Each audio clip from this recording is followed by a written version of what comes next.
காலை வணக்கம். இந்த தீர்ப்பு வந்து 2 விஷயத்துக்கு ரொம்ப ஹெல்ப் ஆகும். ஒன்று வந்து வில்ல ப்ரூவ் பண்ணுறதுக்கு என்னென்ன கண்டிஷன்னு ஸ்பெசிஃபிக்காக டிஸ்கஸ் பண்ணியிருக்காங்க, புரியுதா? அதில் வந்து மீனா பிரதான் வர்சஸ் கமலா பிரதான் என்ற உச்ச நீதிமன்றத்திற்கு ஏஆர் 2023 SC 4680 ரெஃபர் பண்ணியிருக்காங்க. இந்த தீர்ப்பு வந்து AIR 2024 Guwahati 106 AIR 2024 Guwahati 106 Damayanti Bora versus Nilamani Bora.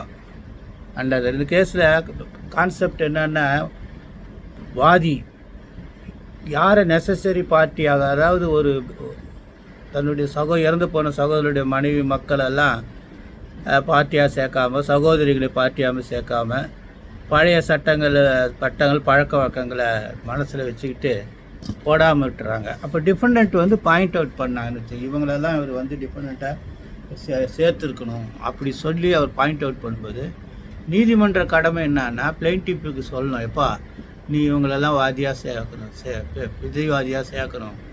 அதே மீறி அவங்க செய்யலைன்னா அந்த வழக்கு வந்து நான் ஜாயிண்டர் என்ற அடிப்படையில் தோல்வி பெறக்கூடிய வழக்கு ஆகும் அப்படின்னு ஆர்டர் 1 ரூல் 9 இந்த அடிப்படையில் இந்த வழக்கு வந்து தீர்மானம் பண்ணியிருக்கு. இது தமயந்தி போரா வெர்சஸ் நீலாமணி போரா. இதை வாங்கி வச்சுக்கோங்க. நீங்கள் வந்து இப்போ வழக்கமாக எனக்கு நிறைய அனுபவங்கள் இருக்குது. ஒரு குடும்பத்தில் வந்து ஒரு சகோதரனோ இல்லை ஒரு சகோதரியோ காதல் திருமணம் செஞ்சுக்கிட்டு அவங்க தனியாக விலகி இருப்பாங்க.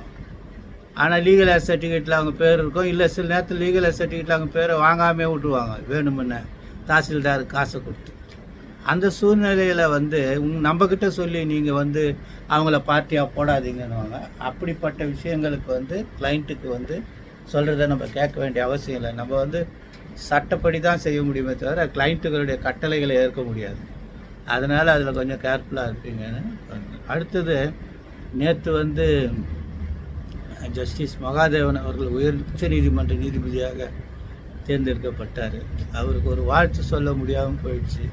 நேற்று எனக்கு முழுவதுமாக உடல்நிலை சரியில்லை. அதனால் நான் வந்து வீட்டுக்கு திரும்பிட்டேன், மூச்சு விட முடியல. இருந்தாலும் அவர் வந்து ஒரு